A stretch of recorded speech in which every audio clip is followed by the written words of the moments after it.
हं. हा उन्हाळ्याची कांदा आपण 4 बिघा लावलेला होता.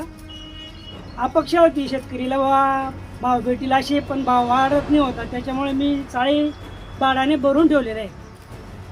आता जवळजवळ 4 चाळे आहेत. आता जवळ म्हणजे त्या 10 हजारमध्ये ठेवलेले आहे. 40,000 रुपये खर्च आहे त्याला. हो, पण आता पावसामुळे आणि गरमाईमुळे हा कांदा सडतोय. आता निवडण्याचं काम चालू आहे. बाया पण पळून गेल्यात. का बरं? एवढा वास येतो ना, त्याच्यामुळे बाया पण पळून गेल्यात. आता घरच्या घर आम्ही करतोय त्याला थोडं थोडं. नाही तर ते मेंढीवाल्यांना बोलवून सगळा माल बाहेर उपसून फेकावा लागेल, कारण काही सापडणार नाही. साधारणतः कितीचे नुकसान झालेलं आहे तुमचं? साधारणतः म्हणजे जवळजवळ आता एक चाळीमध्ये 200 क्विंटल आहे. 800 क्विंटल कांदा भरलेला आहे मी. त्याच्यामध्ये काय 2-3 टारल्या सापडते असे निवडून. खर्च ते किती पण लागलेला होता? खर्च त्याला जवळजवळ 80-90 हजार रुपये खर्च आहे. नुसतं काढण्यापासून ती बियाण्यापासून हा भरण्याचा आणि मजुरीचा ते काही संबंधच नाही. आता पूर्ण सोडून दिलं. हा